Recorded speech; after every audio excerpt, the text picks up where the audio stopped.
মুহররম মাসের মাহাত্ম্য এবং ফজিলত জানতে চাই, বিশেষ আমল থাকলে আমলগুলো জানতে চাই। আলহামদুলিল্লাহ, মুহররম মাস আমাদের খুবই নিকটে।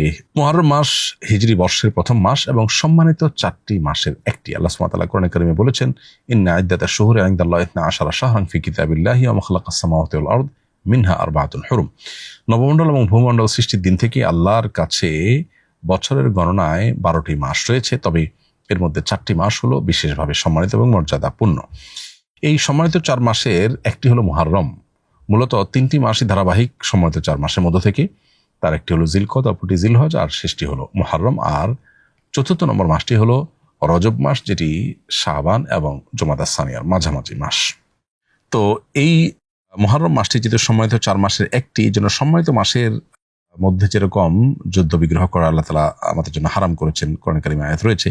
এর বাইরে অসম্মানিত মাসগুলো সম্পর্কে আল্লাহ বলেছেন, ফালা তাজলিমু ফিহিন্না আনফুসাকুম, তোমরা নিজেদের প্রতি অবিচার করবে না এই মাসগুলোতে। সেজন্য গুনাহ থেকে বেঁচে থাকার জন্য বিশেষভাবে আমরা সচেষ্ট থাকবো ইনশাআল্লাহ।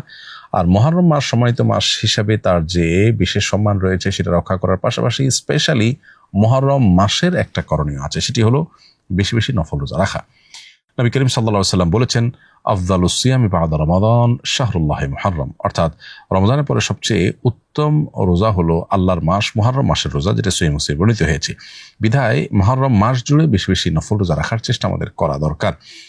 আর মুহররম মাসের 10 তারিখ, যেটাকে আশুরা বলা হয়, সেটাকে কেন্দ্র করে আসরের দিন এবং তার আগে অথবা পরে আরেকটা দিন যোগ করে মোট 2টি দিন রোজা রাখার বিশেষ ফজিলত রয়েছে। এর মাধ্যমে আল্লাহ রাব্বুল আলামিন 1 বছর পূর্বের গুনাহ আমাদেরকে মাফ করে দিবেন। অতএব মুহররম মাস উপলক্ষে আমরা আশুরার রোজা আর পুরো মাস জুড়ে বিশেষ রোজা এবং সম্মানিত মাস হিসাবে যে সম্মান প্রদর্শন সেটি আমরা করবো ইনশাআল্লাহ তাআলা। অনেক মসজিদে দেখা যায় দামি টাইলস লাগানোর কারণে সেজদাতে গেলে নিজের ছবি দেখা যায়, এতে কি নামাজের কোনো ক্ষতি হবে?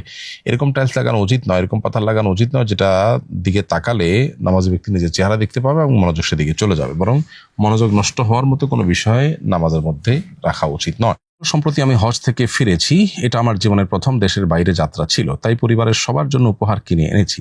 আমার বাবা বলছেন কেনাকাটা করার কারণে আমার হজ কবুল হয়নি। তিনি আমাকে বকাঝকা করছেন আর বলছেন আমি নাকি সব টাকা নষ্ট করে এসেছি। তাহলে কি আমার ফরজ হজ আদায় হয়নি? এখন আমার করণীয় কি? হজের সাথে কেনাকাটার আসলে কোনো সম্পর্ক নেই। কেনাকাটা করলে হজ নষ্ট হয়ে যায় এমনটি মনে করার কোনো কারণ নেই। হজের যে আমলগুলো সেগুলো যদি আপনি যথাযথভাবে করে থাকেন, পাশাপাশি আপনি যদি হালাল উপার্জন থেকে হালাল জিনিসপত্র কেনাকাটা করে থাকেন, তাহলে সেক্ষেত্রে সেটা সম্পূর্ণ জায়েজ। এক্ষেত্রে আপনার বাবা যেটি বলছেন সেটি ভুল বলছেন।